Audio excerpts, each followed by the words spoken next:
And so the two children crept through the enchanted woods until at last the trees pulled back to reveal a pale silver clearing, bathed in the light cascading down from the moon above. Izzy, her hands held apart and upright, set the scene.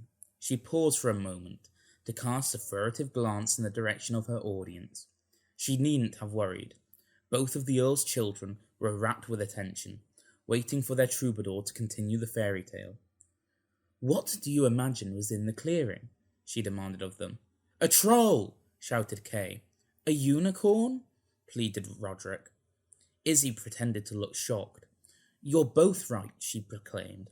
There was, in fact, a great troll, its face a mass of twisted warts, each one so knobbly that there were 3 warts on top of it, and next to that was a graceful unicorn, white as snow and still as a millpond. "I want to fight the troll," Kay interjected. "I want to ride the unicorn," insisted Roderick, "like the first Empress did." Izzy raised a single finger and shook it firmly at the two children. "It's more glory than you can dream of to fight a troll. Win or lose, your name would become a legend. But a unicorn is much more dangerous than a troll. The Lord of the Forest may be graceful and beautiful, but his heart is black as night and knows only jealousy and spite. If you were to clamber on his back, he would bear you away into the night and never stop, and you would never be heard of again." The two children gasped in horror, while Izzy clutched her face in mock concern. Fortunately, neither the misfigured troll nor the black-hearted horse had seen the two children, and so silent as field mice, they crept forwards. Overview. 6 Eternals responded to plenipotentiary messages from the Imperial Archmages. 3 have offered parley, and 3 have made other arrangements. Each of the Empire's Archmages is able to contact an Eternal of their realm with a plenipotentiary message. The Eternals they address are bound to respond in some way. They may agree to a formal parley or a private meeting, or suggest something entirely unexpected. During the spring equinox, each Archmage has dispatched a plenipotentiary, and as the summer solstice approaches, 6 Eternals send messengers to deliver their replies. Azoth. The Eternal Azoth has declined a formal parley. Instead, they plan to host a night market in the Hall of Worlds between 11 p.m. and midnight on Friday. The current Archmage of Night is Alicia Thane of Urizen. Barely a week after the spring equinox, the first messenger arrives in Anvil with a response to an Archmage. The figure appears very much like an orc, but with curling horns reminiscent of those borne by a Cambion. They wear a gown of flowing colours, and it takes them over an hour to make their way to the hub, as they engage in animated conversation with anyone who makes eye contact or stands still for more than a moment. They are a herald of Azoth, who they refer to as the eldest and youngest. At this time, the Crucible declines the invitation of the Archmage of Night. They won't agree to a formal parley unless they know exactly what it is the Archmage wants to discuss. However, they are pleased that the night market was well received last time, and hope that the Archmage will be pleased by its return. To this end, they have given orders for a number of their servants to come to the Hall of Worlds on Friday evening of the spring equinox to host another market. There will be any number of wonders offered for sale, preparations mundane and sublime, magical substances fused from dreams and starlight, words of transformation and transfiguration, and perhaps even the opportunity to consider the role the ruins Gralm and Ul have in shaping mortal lives. The heralds who operate the night market will accept payment each according to their nature, whether that be imperial coinage, magical resources, herbs, or something less tangible. It is Azoth's intention that the market will begin at 1 minute past 11 p.m. and will last until exactly midnight, after which there will be no more trades and the market will return to the night realm. The civil service have informed Azoth that the Imperial Conclave does sometimes run beyond this point, and they have indicated that they are happy to take that risk and have a plan for what to do if that happens. While the market will not be a formal parley, it is difficult to conduct business when only one being at a time can speak. Azoth presumes that the Archmage of Night can ensure the safety of their servants and the merchandise that they present. Yaharis. The eternal Yaharis, ruler of the Forest of Arden, agrees to formal parley. The meeting will take place at 1:30 in the afternoon on Saturday. The current Archmage of Summer is Brother Luke. The heralds who emerge from the Imperial Regio a month after the spring equinox attract immediate attention. A silver-haired woman, accompanied by a pair of twisted goblin knights, like gnarled tree roots given arms and legs and shoved into black armor. Without paying the slightest heed to the mortals around her, this silent herald glides through Anvil, presents a furled scroll to the first civil servant she encounters, and then returns whence she came. The knights accompanying her, by contrast, leer menacingly at anyone who comes near, and make nasty little comments to one another about anyone who they encounter. The scroll is beautifully written and decorated, and represents an agreement from the Moonsilver Prince, indicating that he is delighted to have received Brother Luke's message, and is enthused about the idea of a formal parley. He suggests a meeting in the Grove of Sighs, a chamber between the mortal world and the summer realm, to take place at 1:30 in the afternoon on Saturday during the spring equinox. The Archmage should bring themselves, or send a proxy in their stead, along with no more than perhaps a dozen others. Specifically, Yaharis would like to see representatives of House Durondal of Dawn. Yaharis would also like a performer to attend, someone who can entertain the gathering with songs or poetry. They will be recompensed for their time, of course.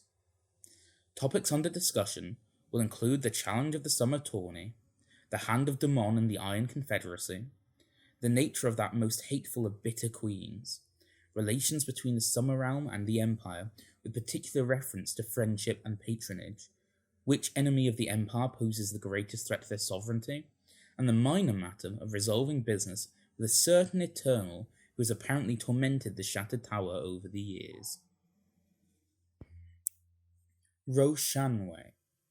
The Eternal Roshanwe, the walker on the littoral, agrees to formal parley. The meeting will take place at 4:00 in the afternoon on Saturday. The current Archmage of Day is Skywise Gralka. The messenger of Roshanwe emerges from the Imperial Regio at sunset, garbed as a highborn seeker, albeit in a style that is 100 years out of date. They make their way to the hub with a message from their mistress. She is apparently surprised that the Archmage of Day wishes to speak to her again so soon, but she accepts the offer of parley. However, she has a very specific guest list that she wishes to meet with. Specifically, she asks that the Archmage bring with her the Grand Master of the Sevenfold Path and the Cardinal of Wisdom, or individuals sent to present them if the Grand Master and the Cardinal have other claims on their time, 2 sword scholars, and 6 human candidates who wish to take on the mantle of the Merrow. The meeting will take place in a chamber arranged by Roshanwe, and will touch on the matter of Suleiman, the nature of the Merrow, and the pilgrimage of discovery. Assuming all of that is acceptable to the Archmage of Day, the meeting will take place at 4:00 on the Saturday of the coming summit. Estavus. Estavus declines a parley. Instead, in conjunction with the City of Gold and Lead, she offers major boons to Imperial citizens prepared to pay for them. The current Archmage of Autumn is Edmundo of Damacon's Forge. Midway between the spring equinox and the summer solstice, a squat construct of brass and porcelain in the shape of an oversized child appears at Anvil. It delivers a message from the Prince of Shikal, speaking in a disturbing, off-kilter voice full of clicks and ticks. The Forge Mistress declines the invitation of the Archmage of Autumn at this time.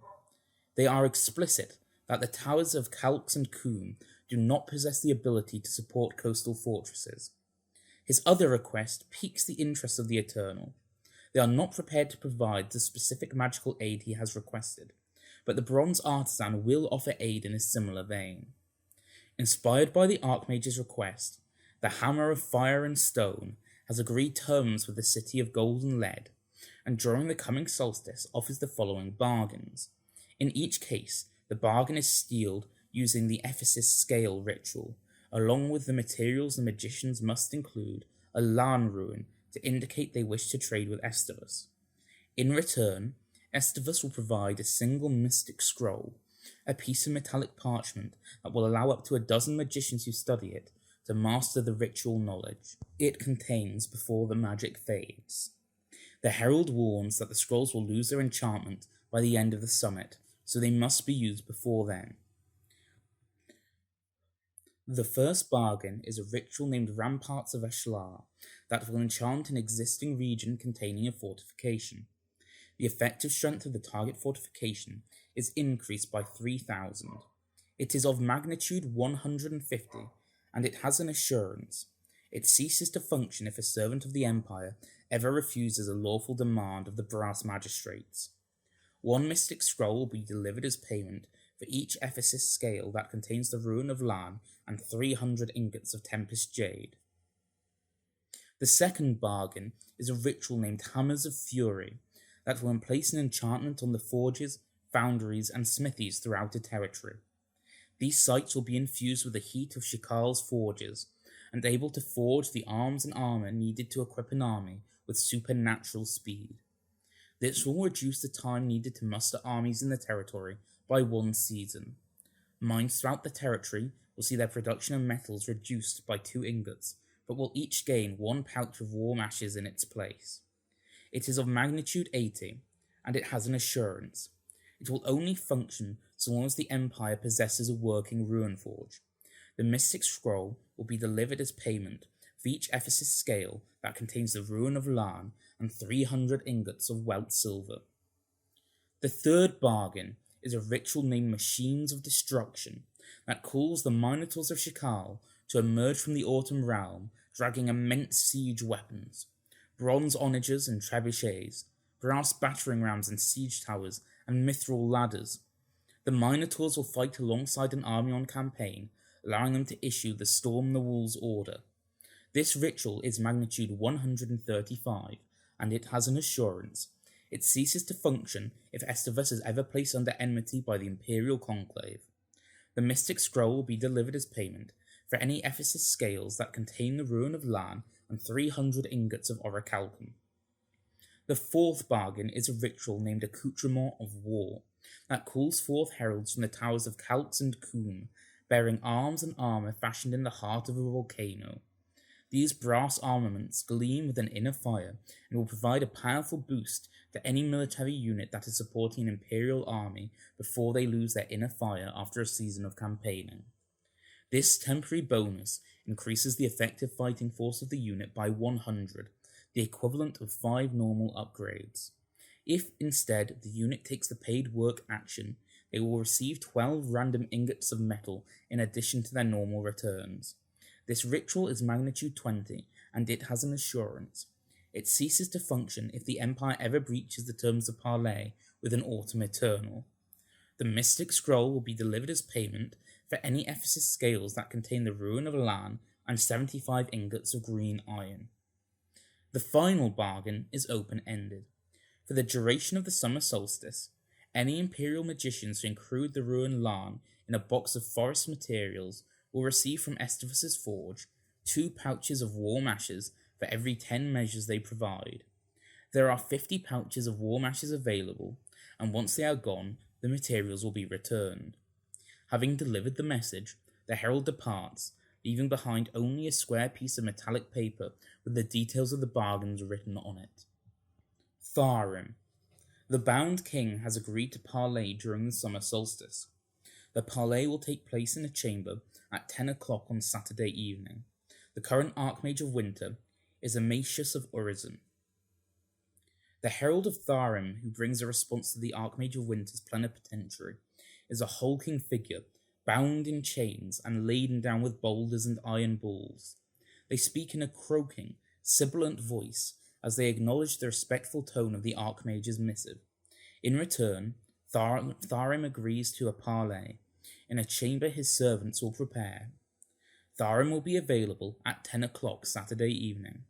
The meeting is for the Archmage of Winter, or their representative, Cirrus Skybreaker, the Keeper of Tharim's Throne, and 1 other. The topics for discussion will be the matters of Jack in Chains and Carvor Eye Peel, and the binding of winter spirits. On the final matter, the discussion of which Eternal provides their patronage to quickening cold meat. That too will be discussed, but only if the Archmage is absolutely certain they want to know the answer. Before departing, the Herald mentions that it might not be a bad idea for the Archmage to bring some tribute, a gift representing the respect that they have for Tharim, something suitable to ensure his mood is receptive rather than vituperative. After all, a poor gift is likely to offend Tharim significantly more than not bring a gift at all. Siaka. Siaka has sent a herald to accept the invitation of the Spring Archmage. Siaka will send some of her heralds to the Hall of Worlds at 11 o'clock on Saturday night.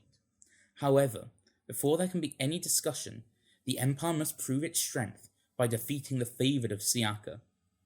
A conjunction to the Barons at 5 o'clock on Saturday afternoon provides an opportunity to do so. The Empire must take the Spring Archmage's staff with them. No meeting with Siaka's representatives will be a formal parley. The current Archmage of Spring is Sir Fabien de Miel. The Herald of Siaka appears in Anvil a week before the spring equinox, making no effort to find a civil servant, merely accosting the first citizen that passes near the Imperial Regio. The broad-mouthed horror wields a vicious polearm and makes no effort to conceal their anger and hatred as they deliver the message from the Mother of Rex. Siaka agrees to send some of her favoured ones to the Hall of Worlds to face the Archmage of Spring and their lackeys. However, before there will be any talk, the Empire must demonstrate they are worthy of her time. Ibis Briarheart has issued a challenge. Now they must make good on their words. Let the Spring Archmage bring their minions to the Stormwood in the Bleaks, where the favoured of Siaka are waiting for them. If they are strong enough to take the Stone of Storms from Siaka's followers, then the Unending Tempest will in turn send a message with her heralds to the Hall of Worlds that same evening at 11:30. If not, then she will send her heralds without any message. The civil service have informed the herald that the Imperial Conclave does sometimes run beyond this point. The creature's response was a broad grin that suggested that the Eternal would welcome an opportunity to kill as many as the Conclave as possible. There is one more requirement. Siaka does not care who takes up the challenge, whether it is the Spring Archmage or his proxy or whoever else. However, they must travel to the Barons bearing the Staff of Spring, the Archmage's staff of office with them. The herald is clear that Siaka will not negotiate on this or any other demands that the Empress of Sharks makes. Neither meeting will be a parley. The Saltborn Devourer is clear that any creature who attempts to speak with her must accept that violence is her preferred form of communication. The civil service advises that all magicians attending Conclave to be aware that Siaka has attacked the Spring Archmage during a meeting before, and that it must be considered highly likely that she will do so again. As if to make this very point, once it is ascertained that the watching citizens have understood the message, the creature proceeds to attempt to murder as many of them as possible, inflicting horrific injuries with its polearm before it is finally brought down. Examination of the Sentinel Gate indicates that there is a conjunction that can be used to reach the Stormwood in the Bleaks during the coming summit. Further details are available below. Accessibility. Please be aware that combat is highly likely in the Hall of Worlds during this encounter. Stormwood. Conjunction. The civil service suggests that the Archmage of Spring take responsibility for the conjunction. The Empire must take the Stone of Storms from Siaka's followers. If successful, then Siaka's heralds will bring a message with them when they confront the Hall of Worlds that evening. Siaka demands proof that the Empire is worthy of her time. At the request of the Archmage of Spring, her heralds are coming to confront the Empire in the Hall of Worlds during the summit, but there will be no attempt at communication unless the Empire can first prove their strength. To do that, they must recover the Stone of Storms from a group of Druj favoured by Siaka. The civil service have little information on what to expect, but it will involve a force of Druj who may be supported by some Siakan heralds. It is also not clear whether they know the Empire are coming. Given the nature of the Druj, the prognosticators suggest that those who attempt the challenge are likely to face a pack of powerful skirmishers rather than a cohesive, disciplined force. Nobody who attempts this should expect any quarter to be given by the Orc followers of the Mother of Rex. Like the Eternal herself, they are notoriously bloodthirsty. Success or failure. The Empire will need to claim the Stone of Storms. Given the nature of Siaka and the attitude of the Druge, it seems inconceivable that this will involve anything less than a fight to the death by both parties. If they recover the Stone of Storms, then the Eternal will send a message along with their entourage when they come to the Hall of Worlds at 11:30.